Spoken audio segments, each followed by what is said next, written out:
Putita Pendani dengan NIM 200005022 dari kelas 2 PGSD Universitas Ahmad Dahlan.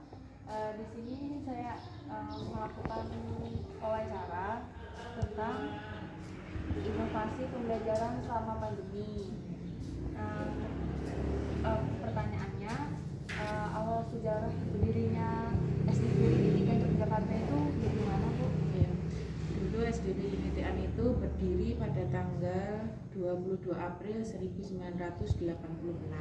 Yang mana dulu bangunan ini sebenarnya sekolah menengah atas, tapi karena punya lahan di Baciro, lalu dipindahkan SMA itu ke sana dan di sini berdiri SD Piri seperti itu.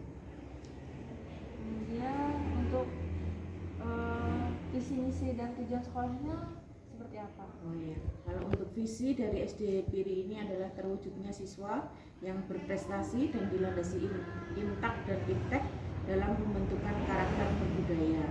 Terus kalau untuk misinya, yang pertama yaitu menumbuhkan penghayatan terhadap ajaran agama Islam sebagai sumber perilaku, karena Piri sendiri itu kan artinya perguruan Islam Republik Indonesia, jadi kita lebih ke Islamnya seperti itu.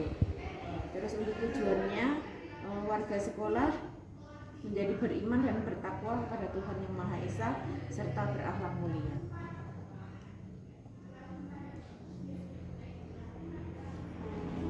Kemudian untuk program tahunan sekolah dari SD Piri ini apa? Iya.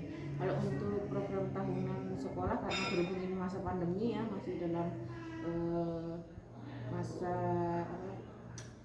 pandemi COVID, itu untuk program tahunannya kita seminggu itu melakukan tatap muka 2 kali. Terus untuk penilaian harian tetap dilakukan per subtema.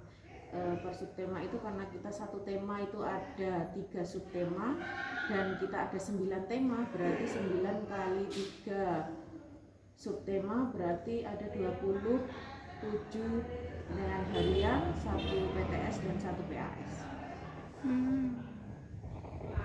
Nah, yang tadi itu yang program tahunnya itu udah mencakup dari yang sebelum masa pandemi atau yang pandemi saja? Iya, sudah mencakup. Kalau yang untuk yang berbeda hanya pada tatap mukanya saja. Oh iya. Kemudian untuk keadaan sekolah sama pandemi sama sebelum pandemi itu apa perbedaan yang Ibu rasakan? Perbedaannya ya cuman keadaan sekolah jadi lebih sepi saja. Biasanya lebih banyak anak-anak yang masuk ke sekolah, tapi karena ini berhubung masuknya itu cuma seminggu 2 kali dan itu dari kelas 1 sampai kelas 6 berbeda hari, jadi dia terasa seperti bukan sekolah ya karena keadaannya sepi seperti itu. Kemudian kebijakan sekolah selama pandemi apa yang diterapkan selama pandemi ini? Kalau untuk kebijakan sekolah itu kan pertama kali pada saat terjadi pandemi itu sekolah mengeluarkan surat penawaran kepada orang tua, dalam arti menawarkan kepada orang tua dalam pembelajaran ini akan dilakukan pembelajaran daring atau dari rumah atau pembelajaran luring tetap ke sekolah seperti itu. Tapi karena kebanyakan orang tua memilih untuk pembelajaran daring, jadi ya dilaksanakan pembelajaran daring itu. Tapi setelah dievaluasi terus ada 50% pembelajaran daring dan 50% pembelajaran luring, yang dimana ada belajar di rumah juga ada di sekolah yang setiap seminggu dilaksanakan 2 kali.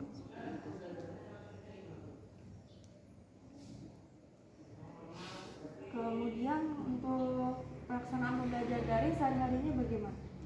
Kalau untuk pelaksanaannya ya, Iya, pelaksanaan pembelajaran daring, kalau dari saya sendiri itu lebih ke WA group ya, karena di situ setiap kelasnya kita mempunyai satu grup, di mana itu adalah grup dari anak-anak, ya. Terus nanti kita kirim tugas itu lewat grup. Setelah itu nanti hasilnya atau pekerjaan dari siswa itu bisa dikirim ke wali kelasnya masing-masing.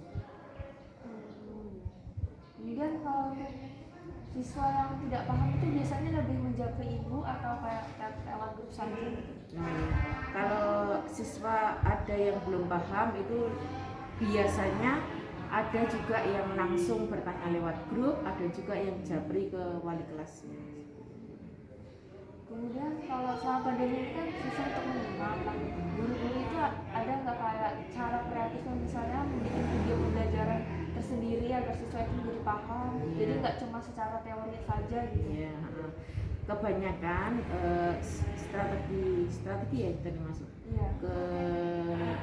ke siswa-siswa yang belum paham itu biasanya kami kirimkan video pembelajaran, bisa dari guru sendiri, bisa juga kita lihat dari channel YouTube. Jadi linknya kita sebarkan ke siswa.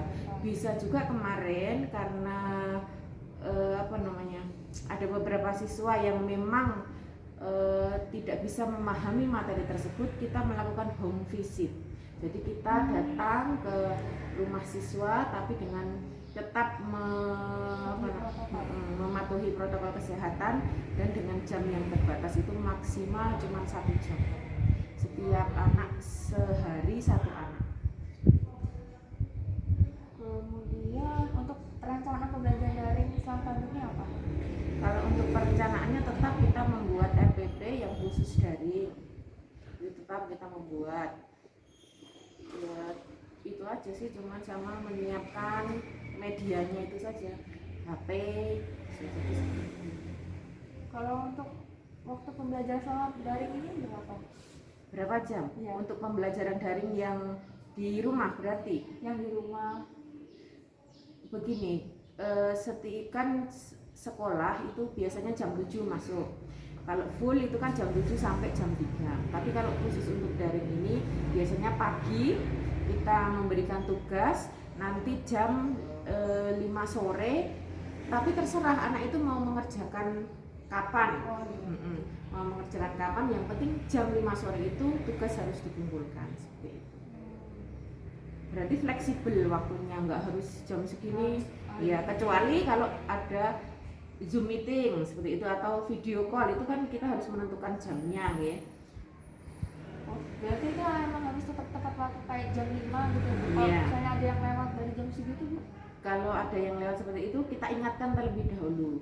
Mbak Naya, hari ini belum mengumpulkan tugas mata pelajaran ini misalnya, seperti itu. Terus nanti sana alasannya apa? Mungkin karena HP-nya dibawa orang tua atau ada kendala lain, nanti kita bisa komunikasikan kembali. Kemudian untuk inovasi serta integrasi teknologi pembelajaran daring yang digunakan selama pandemi ini apa? Ya, itu tadi kita menggunakan aplikasi pembelajaran ya, seperti Zoom Meeting, terus Google Classroom, Google Form, seperti itu.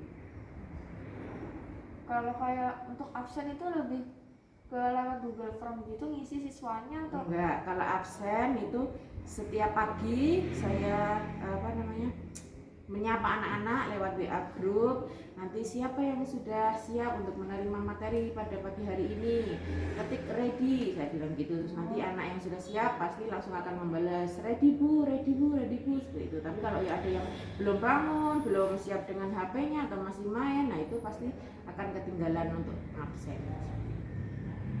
Nah, yang terakhir ini untuk pertanyaan evaluasi kegiatan pembelajaran daring selama pandemi yang dilakukan para guru apa? Kalau untuk evaluasinya itu kan yang pertama, karena anak itu sering terkendala dalam pengumpulan tugas. Karena ini tuh belajarnya di rumah, guru kan tidak bisa 100% mengontrol anak ya di rumah. Yang lebih berperan kan orang tua. Jadi sering anak itu tidak mengumpulkan tugas pada saat guru memberikan tugas. Terus yang kedua, masih ada anak yang terkendala tidak punya HP sendiri, bisa jadi itu HP orang tuanya. Jadi untuk pengerjaan waktu, seumpama bapak ibu guru memberikan tugas setengah 8, padahal bapak ibu si anak ini sudah berangkat bekerja mungkin jam 6 pagi, mungkin jam 7 pagi. Nah, bisa mengerjakannya lagi kalau anak itu si orang tua sudah pulang dari pekerjaan, seperti itu. banyak lagi sih. Kalau untuk aplikasi pembelajaran ada juga anak-anak yang belum paham tentang itu, jadi bisa terkendala di situ. Ada juga nggak kayaknya murid yang kerjakan tugas itu jarang gitu? Iya banyak, ya nggak banyak sih, karena murid saya cuma sedikit, itu ada 2 anak yang sangat sulit untuk. Total muridnya berapa? Kalau saya kelas 5 itu ada 5 anak, hanya ada 5 anak. Nah itu ada 2 anak yang sering molor-molor pada saat pengumpulan tugas, bahkan pada saat kita melakukan tatap muka dua kali seminggu, iya 2 kali seminggu itu aja kadang tidak berangkat, alasannya inilah itulah. Tapi mungkin ini masih ada yang kayak murid itu maksudnya nggak ada yang kayak putus sekolah gitu, nggak ada kan? Alhamdulillah tidak ada.